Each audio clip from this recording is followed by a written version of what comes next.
On April 10, 2025, China shocked the world with a massive 125% tariff on US goods. But this isn't just a slapback. It could be the start of a new economic order, where the US dollar is no longer king. Right after the tariffs hit, Beijing took another bold step. They slashed their holdings of US Treasury bonds to the lowest level in 15 years, just $668.6 billion. And it didn't stop there. China Construction Bank and ICBC, two of the nation's biggest state banks, halted new loans in US dollars, instead favoring the yuan and the euro. To analysts, this wasn't just a defensive move. It was a strategic retreat, a carefully planned exit, designed to shield China's economy from future Western financial blockades. The financial market reacted, fast and hard.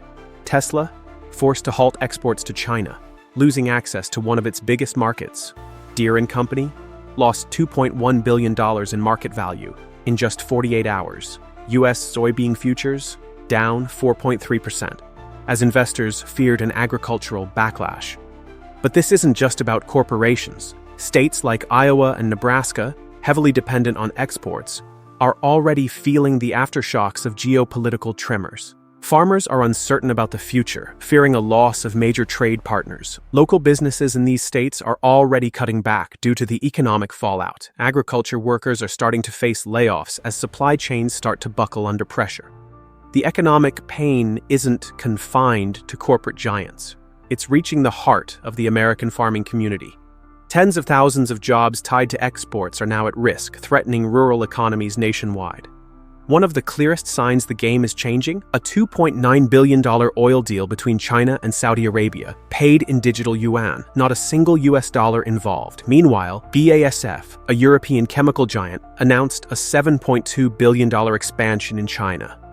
Ignoring direct warnings from Washington, a shift is happening. Major economies are quietly pivoting, preparing for a world where the dollar is no longer the center of gravity. China is building what it calls an economic immune system. Soybean imports, down from 32 million tons in 2018 to just 9.4 million tons in 2024. Domestic chip production, growing 34% per year since 2021. Long-term food. Deals with Argentina and Kazakhstan, locked in, national grain reserves, increasing 18% annually. This isn't panic, it's a massive restructuring, crafted to insulate China from any future shocks by the US or its allies. When supply chains become battlefields, self-reliance is the best defense. According to the IMF's April 2025 report, China now makes up 33.6% of global GDP by PPP, officially surpassing the G7, which now holds just 29.9%. At the same time, companies like Huawei, Xiaomi are moving production away from US-linked supply chains and building plants in Mexico, Egypt, and Indonesia. Back in Washington, Congress is considering banning federal retirement funds from investing in Chinese stocks. The US-China financial decoupling? It's no longer theory, it's policy.